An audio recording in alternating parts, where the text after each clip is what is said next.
Hoy vamos a meternos de lleno en una de esas semanas que quedan para la historia.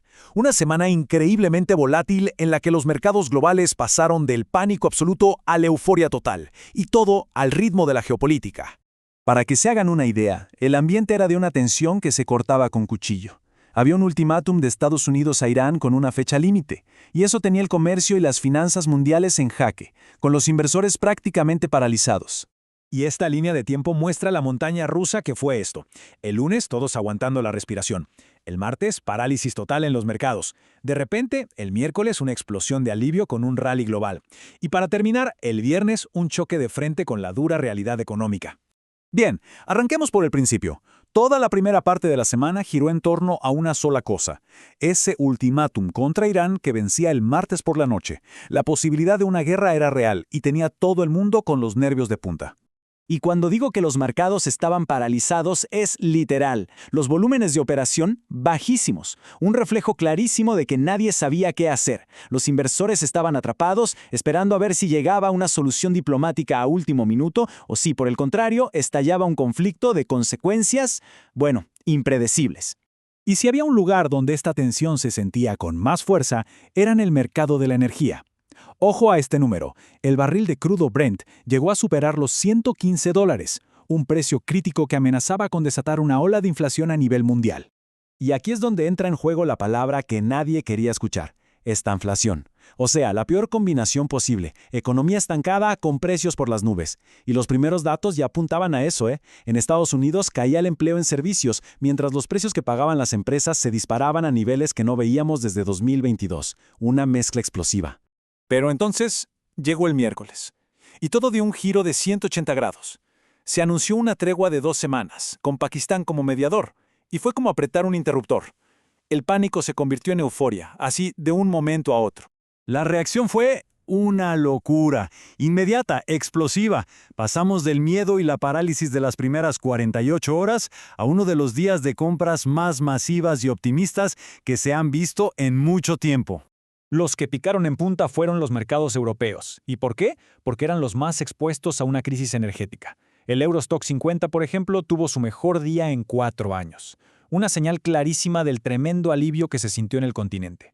Y al mismo tiempo, la fuente de todo este miedo, el petróleo, se desplomó. El crudo WTI cayó casi un 10%. Fue su peor caída diaria en años. El mercado estaba celebrando que por ahora se evitaba un shock petrolero. Pero claro, como suele pasar, una vez que baja la espuma de la euforia, toca mirar la realidad de frente. Y la realidad era que esta tregua era solo eso, un respiro, pero no la solución al problema de fondo.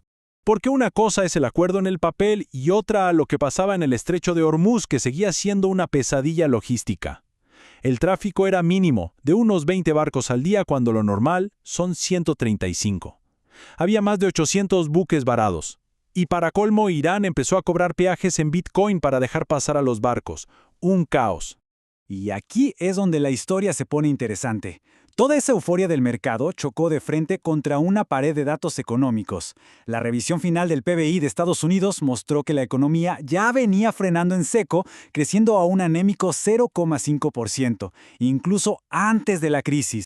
Pero si había una señal realmente alarmante, era esta. El índice de confianza del consumidor de la Universidad de Michigan se hundió a un mínimo histórico. ¡Histórico! El pesimismo en los hogares, golpeados por la nafta cara y la incertidumbre, estaba por el piso. Entonces, si la economía real no estaba para festejos, ¿de dónde salió toda esa euforia? Bueno, la respuesta no está en los fundamentos, sino en lo que algunos llaman pánico matemático. Básicamente fue un movimiento técnico. Algoritmos y fondos que tenían apuestas masivas a la baja se vieron forzados a cerrar esas posiciones a toda velocidad, creando una ola de compras artificial, casi mecánica. Y entonces, ¿con qué nos quedamos después de todo esto?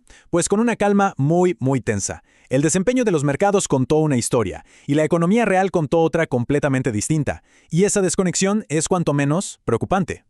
Miren los números del cierre semanal, porque acá se ve clarísimo. Vemos ganancias espectaculares en los grandes índices. El Nikkei japonés, más de un 7% arriba. Pero si miramos mercados más sensibles al riesgo, como el Merval argentino, vemos que terminó la semana prácticamente en cero. Al final del día, la conclusión es bastante clara. El mercado lo que hizo fue comprar tiempo. Pero la crisis de fondo, tanto la geopolítica como la energética, sigue ahí, sin resolverse. La tregua solo puso los problemas en pausa, dejando todos los riesgos intactos para la semana siguiente. Y esto nos deja con la gran pregunta en el aire. ¿El rally de esta semana fue una muestra de la resiliencia del mercado o fue simplemente la calma que precede a la próxima tormenta? Solo el tiempo lo dirá. Este fue un informe de ARG Call Capital.